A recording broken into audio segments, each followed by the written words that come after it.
പ്രേമ പ്രേമ പ്രേമ ഞാനേ എടാ പാമ്പ് കടിച്ച എന്നെ ഇടിവെട്ടി. പഴഞ്ചൊല്ല് തിരിഞ്ഞുപോയി മുതലാളി. ഇടിവെട്ടിവനെ പാമ്പ് കടിച്ചു. പഴഞ്ചൊല്ല് തിരുത്താനല്ല ഞാൻ നിന്നെ വിളിച്ചത്. അല്ലേ? ഞാൻ വല്ലാത്തൊരവസ്ഥയിലാണ്. ഞാനും അവസ്ഥയില. നിനക്കെന്താ അവസ്ഥ? അല്ല, മുതലാളിയുടെ അവസ്ഥയാണല്ലോ എന്റെ അവസ്ഥ. പ്രമേങ്ങി വന്നേ.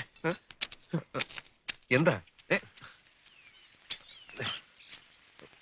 നിനക്ക് എന്നോട് സ്നേഹമുണ്ടോ? മുതലാളി, പഞ്ചസാരക്ക് മധുരമുണ്ടോ, കൈപ്പയ്ക്ക് കയ്പുണ്ടോ, ഉപ്പിന് ഉപ്പുണ്ടോ എന്നൊന്നും ചോദിക്കേണ്ട കാര്യമില്ല. നിനക്ക് എന്നോട് യഥാർത്ഥ സ്നേഹമുണ്ടോ പ്രേമ? 4 വർഷം മുമ്പ് പണിയന്വേഷിച്ച് ടൗണിലെത്തിയ ഞാൻ വിശന്ന് പൊരിഞ്ഞ് ഒരു പീഡികത്തിനെ കിടക്കുമ്പോ മുതലാളി എന്നെ വിളിച്ചുകൊണ്ടുപോയി ചോറ് വാങ്ങി തന്നു. പിന്നെ എനിക്ക് പണി തന്നു. ബാക്കിയൊന്നും ഞാൻ പറയുന്നില്ല. മുതലാളി ഇപ്പൊ ഇത് ചോദിക്കാൻ കാരണം? പ്രേമ, എനിക്ക് നിന്റെ സഹായം വേണം. മുതലാളി, ഞാൻ നന്ദിയുള്ളവനാ. ആ നന്ദി ഞാൻ എന്നും കാണിക്കും, എന്തും ചെയ്യും. പറഞ്ഞു. എനിക്ക്